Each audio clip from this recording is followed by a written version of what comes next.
Assalamualaikum warahmatullahi wabarakatuh. Perkenalkan, nama saya Delima Septiani. Saya berasal dari jurusan Pendidikan Ekonomi. Di sini saya akan menjelaskan secara singkat tentang sejarah perumusan Pancasila dan Undang-Undang Dasar Negara Republik Indonesia tahun 1945. Sebagai dasar negara Indonesia, sejarah pembentukan dari Pancasila ini harus diketahui dan dipahami oleh seluruh masyarakat Indonesia, baik dari kalangan muda maupun dari kalangan tua. Sebab dalam proses pembentukannya itu melewati tahapan yang cukup menegangkan dan juga tidak boleh salah langkah dalam proses perumusannya.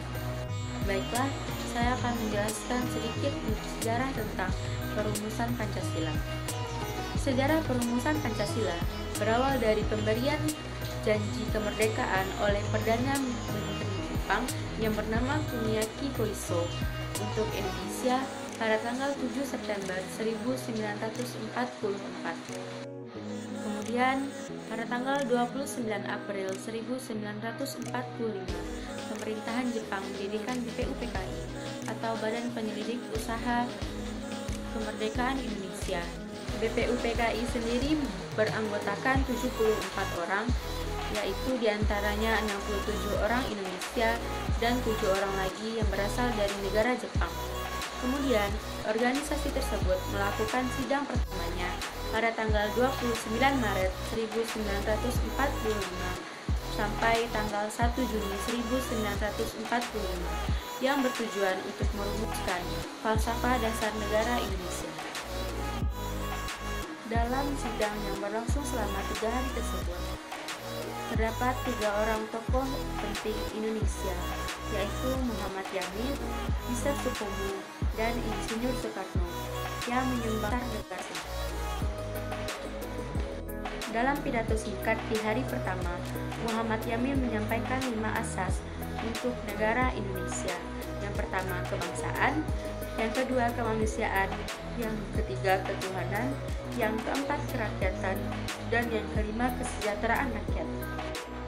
Sedangkan di hari kedua, Mr. Supomo juga mengusulkan 5 asas, yaitu yang pertama, kebangsaan Indonesia; yang kedua, internasionalisme atau perikemanusiaan; yang ketiga, persatuan dan kesatuan; yang keempat, kesejahteraan sosial; dan yang kelima, ketuhanan yang Maha Esa.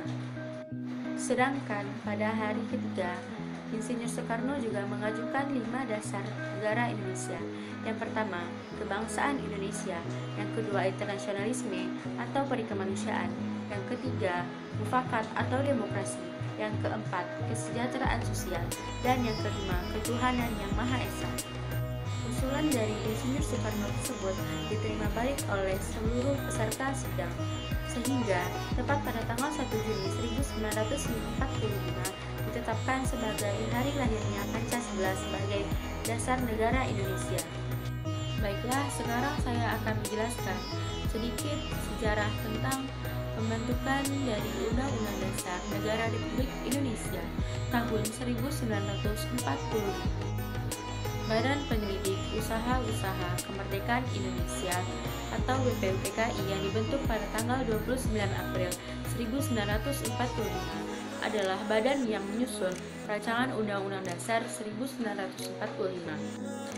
Pada masa sidang pertama yang berlangsung pada tanggal 29 Mei sampai dengan tanggal 1 Juni 1945, Insinyur Soekarno menyampaikan gagasan tentang dasar negara Indonesia yang diberi nama Pancasila.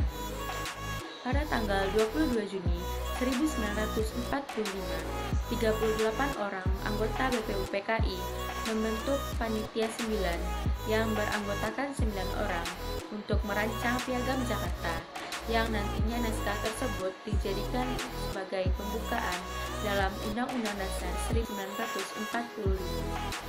Setelah dihilangkannya anak kalimat yang berbunyi dengan kewajiban menjalankan syariat-syariat Islam bagi para pemeluknya, maka naskah Piagam Jakarta yang kemudian dijadikan sebagai naskah pembukaan Undang-Undang Dasar 1945 yang disahkan pada tanggal 18 Agustus 1945 oleh Panitia Persiapan Kemerdekaan Indonesia atau PPKI. Pengesahan Undang-Undang Dasar 1945 dikukuhkan oleh Komite Nasional Indonesia Pusat atau KNIP yang bersidang pada tanggal 29 Agustus 1945.